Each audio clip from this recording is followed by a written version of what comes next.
As a result of the work that you performed, did you form any opinions with respect to Ms. Heard? I did. What were those opinions? The results of Ms. Heard's evaluation supported 2 diagnoses: borderline personality disorder and histrionic personality disorder. When we have a personality disorder, there are going to be disturbances in several different areas that are visible in almost all different facets of their life. The first was actually my own behavioral observations of her based on her self-report. So one of the hallmark characteristics of histrionic personality disorder is sort of a overly dramatic presentation. We call this impressionistic speech. So it tends to be very flowery. It uses a lot of descriptive words like magical, wonderful, and it can go on for quite some time, and yet it really lacks any substance. So at the end, you're left wondering what was just said or what the answer is to the actual question. So that occurred a number of times, and it also represented the quick shifts you'll see between emotions. So she would suddenly be one way, and then she would become very animated or very sad. And when people are displaying these emotions with this personality disorder, there's a sense of shallowness to it. People who are observing them will feel like it's almost play acting, and they might not be able to put their finger on it. But part of it is because of the rapidness with which the person can switch emotions, and also the lack of substance. They don't really refer to, I feel this way. They might describe emotions, they might describe events, but very rarely, and Ms. Heard did not say, I feel vulnerable. She never really indicated a vulnerable feeling of her own.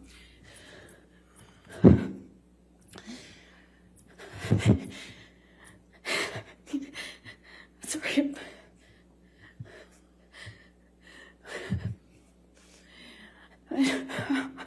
I'm sorry. I couldn't breathe. Please. I don't know. I don't want to do this. I don't want to do this. People have a lot of incentive to present themselves in a way that's going to benefit their case.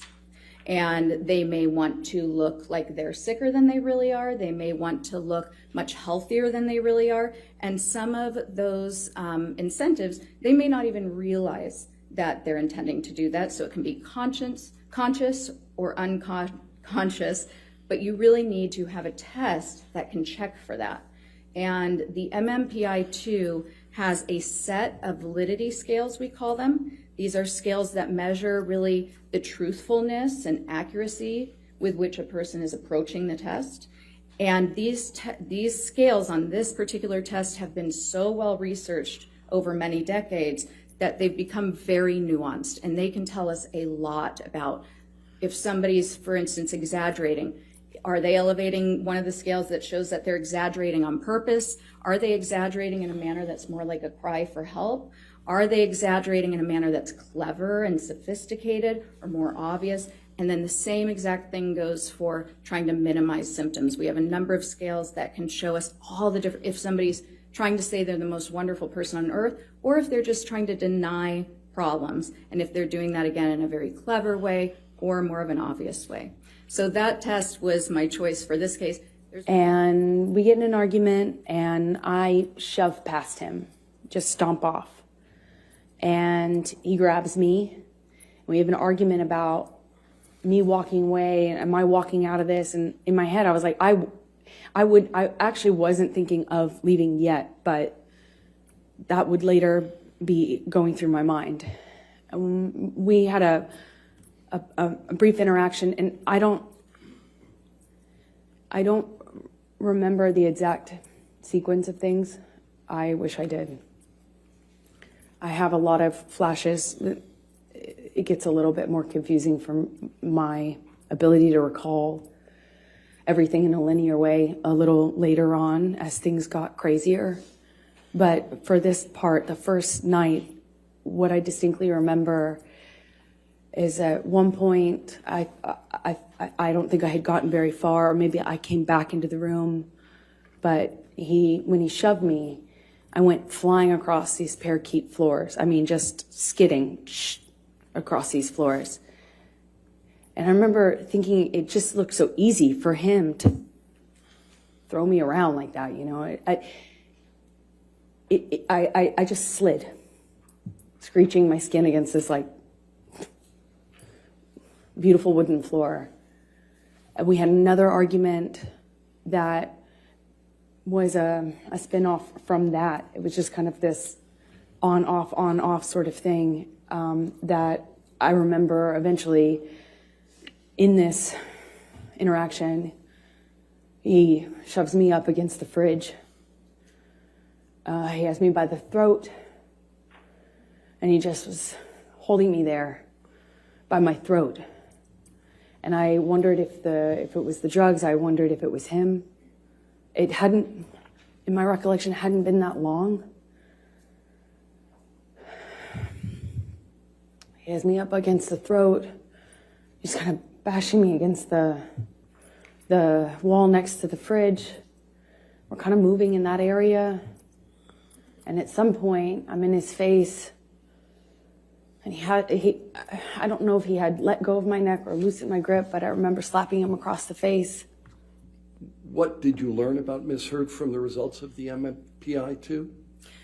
Quite a bit. I wrote up a 25-page interpretation outline. It has numerous scales. So one of the reasons I like this measure so much is that it can tell you so much about multiple different traits and tendencies and mental issues. One of the primary things I learned was that she had a very sophisticated way of minimizing any personal problems. I also learned that she tends to, there were a number of characteristics that were consistent with the eventual diagnoses, but some of the primary characteristics, and I'm going to try to condense 25 pages here, were essentially externalization of blame, tending to have a lot of inner hostility that is attempted to be controlled, a tendency to be very self-righteous, but to also deny that self-righteousness and to judge others critically against these sort of high standards for moral value, but also to deny doing that, essentially to claim that one is very non-judgmental and accepting and yet very full of rage, really. And these aren't facts, but her scores essentially correlated, so they were consistent with other people who obtained these scores who have been shown through many studies to have these very specific traits. So externalization of blame, a lot of inner anger and hostility, sometimes that anger among these groups with similar scores, these people might have that anger kind of explode out at times. They tend to be very passive aggressive. They may be self-indulgent, very self-centered. They could use manipulation tactics to try to get their needs met, very needy of attention, acceptance, approval. They tend to distance people who are close to them. Initially, they may seem very charming. They're very socially sophisticated, actually. That was a major component on there. They have a capacity to kind of offer some of their faults, but in a way, but only the ones that people think of lightly and can all relate to. And so they can present as very fair and balanced, but in actuality, they really might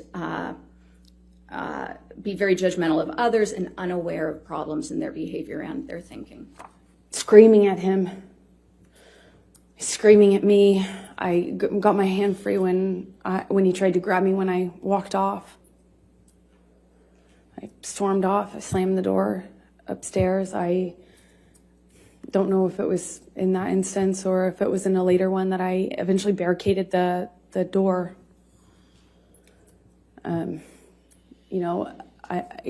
It wouldn't stop him from coming in. He could come in the other doors. There's a back door, there's a patio.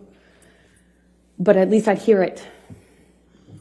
And this is March 2015 by this time. I'm being medicated by his doctor. He's giving me anti-anxiety meds, giving me, had already tried to give me antidepressants. They didn't work for obvious reasons, I hope. I wasn't sleeping. I had insomnia. I'd wake up with panic attacks. I needed to sleep, but my ability to do so was really, really compromised at this point. And I kept thinking that I just wanted to hear him or know if he came in so I could be aware, so I could be ready for what was going to come in with him. And at some point I go back downstairs. I don't really know at what point I gave up and stayed behind my barricaded door, but I managed to go to sleep. I took some sleeping pills. I woke up, and when I came downstairs, he was still up. He confirmed that when I asked him that he had not slept. He had not eaten, so I tried to get him to eat. We get in an argument. He was accusing me of Eddie Redmayne, and by this point, he thought I was working with Billy Bob Thornton on the movie I had just shot, but I had already worked with him a year earlier. But he was very upset about him and the gentleman that invited me to a concert in London. My co-star, he was upset about these people, even though I had done that movie a year prior.